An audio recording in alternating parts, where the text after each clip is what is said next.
Hello, my name is Anastasiia Kovalchuk, and I would like to present the research titled Russian Information Psychological Special Operations in Ukraine and Peculiarities of System Design for Countermeasuring them. With the development of technology, the role of information has increased, so no wonder that in the 20th century it has become an integral part. The usage of technology has become an integral part of foreign policy of many states. And the vivid example of using so-called IPOs in contemporary times are the Russian hybrid war against Ukraine. Thus, in this study, we aim to conduct a comprehensive analysis of Russian IPOs in Ukraine, as well as suggest a model system and the system design for countermeasuring them. In our further work, we follow the hypothesis that Russia conducting a pose against Ukraine, which is posing a significant threat to national security of Ukraine, and thus we have to create a system design for countering them and countering the malign information influence. Firstly, we start the attempt to find the definition for the term oppose, and we have found out 5 different approaches to understanding them. In particular, we find the definition in which IPOs are described as political, military, economic, and ideological actions, planned use of technologies, instrument of influence, complex of information flows manipulation, communicative technologies, etc. It should be mentioned that the definitions of IPOs may vary depending on the goal of IPOs, as well as the methods that are used during such operations. Considering the key goals of a pose, we can highlight the following: intimidation, destabilization of the society as well as its demoralization, ensuring election victory for the candidates, shaping the opponent's negative and the subject's positive image, inducement for making the right decisions, spreading disinformation, and changing the basic society's values. Main channels of spreading information can also be the subjects of such operations. You can see them in the right column of this slide. And this information flows from these main channels are directed right to the objects, which are divided into several categories, like primary groups, small groups of people like families, communities, etc. Secondary groups like public and political organizations, categories like people who share the same demographic characteristic, like women aged from 18 to 35, then aggregates the people who share the same geographic region, like people from Kiev region, and centers of gravity is the people who have a significant informational impact on others, like popular media people, celebrities, bloggers, influencers, etc., as well as key communicators are the people who are addressed by others to get information or to have this information explained. We have also highlighted the key methods of IPOs, which are disinformation, propaganda, diversification of public opinion, which means emphasizing other non-significant problems of the country and distracting the audience attention from the key political and economic issues. Psychological pressure and spread of rumors, which means spreading information through informal channels of communication. Having researched the Russian IPOs in Ukraine, we can say that the main goals of such operations haven't changed significantly. In particular, in the period from 2000 to 2007, as well as 2008 to 2013, the Russia aimed to make Ukraine remain in its sphere of influence, as well as increase its economic and political dependence. Since the beginning of the conflict in 2014, the Russia aimed to seize the power as well as discredit the image of Ukrainian government and demoralize its society. Considering the target audience, we can say that in the beginning of its IPOS usage, the Russian government aimed to focus on Ukrainian political authorities, and after that, it slowly shifted to Ukrainian population, in particular civil people, military personnel, as well as cultural, public, religious organizations, etc. Talking about the methods, we would associate them with a snowball, which means that Russia doesn't actually take anything out but just add new methods with the development of technologies and the development of the processes which are used in the IPOs in Russia.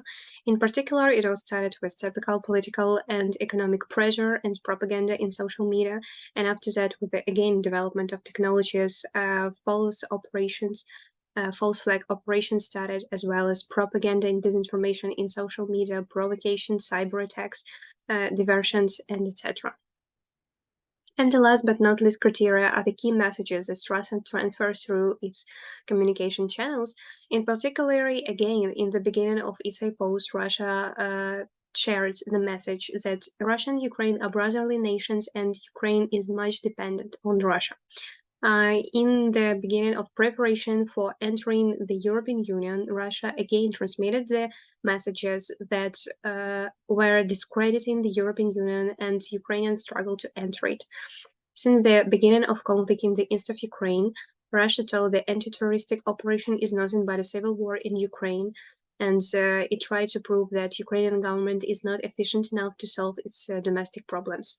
And after the beginning of the full-scale war, Russia started claiming that Ukrainian government again is not efficient, that Ukraine is posing a great threat to Russia. After that, the NATO was trying to pose a threat to Russia, and that is why they were just trying to protect themselves from Nazis from Ukraine. Considering the technologies of Russia's pose, which help them to reach their goals, we can underline the following, like substitution of concepts, for example, that hostilities in the east of Ukraine are called civil war and something like this. It's again mirroring, accusing the enemy of what they are accused for, like posing a threat to the country.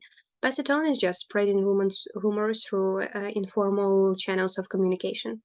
Appealing to authorities, quoting famous people to support their ideas and arguments, intimidation as psychological pressure, stereotyping, creating a typical image of Ukrainian servicemen as militants and neo-Nazis.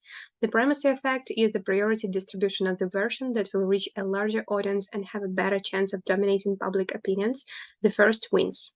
And rationalization is denying one's guilt and striving to prove one's right with logical arguments.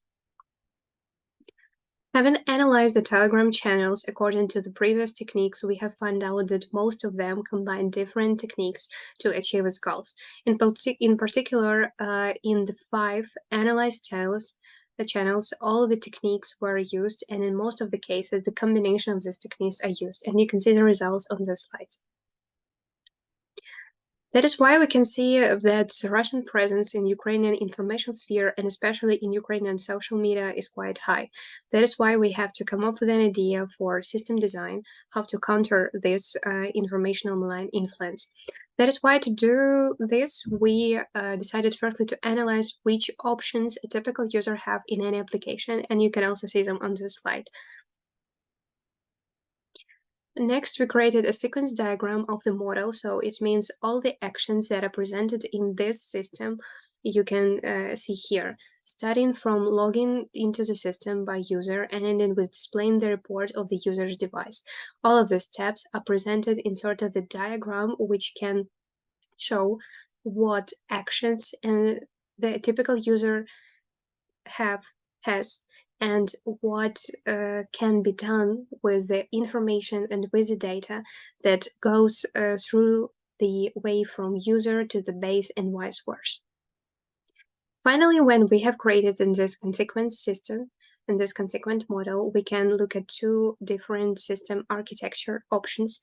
Firstly is monolithic application, in which all processes take place on the user device, and another one is client-server application, includes both server and the application. Considering the fact that we have to analyze a large sort of data and each of the data pieces has to be protected, we consider client-server application to be more efficient in this context in the case that we can storage all the data on the server and not to overload the user's device. So, coming to the conclusion, we can say that different definitions of IPOS exist, and IPOS itself is mostly defined as a use of technologies and means of information dissemination to make an impact of the target audience. Considering the Russian IPOS, we can say that they actively behaved to be held in the 2000, and since in times Russia have held lots of different information and psychological operations, which included not only the informational influence itself, but also cyber attacks, psychological pressure, disinformation through media and diplomacy, etc. And as a result of this analysis, we have created a system, and we have shown you the system, how to counter this IPOS and how to analyze all the information that goes from the user. Thank you for your attention, and I would appreciate your questions to provide you a deeper look at our research.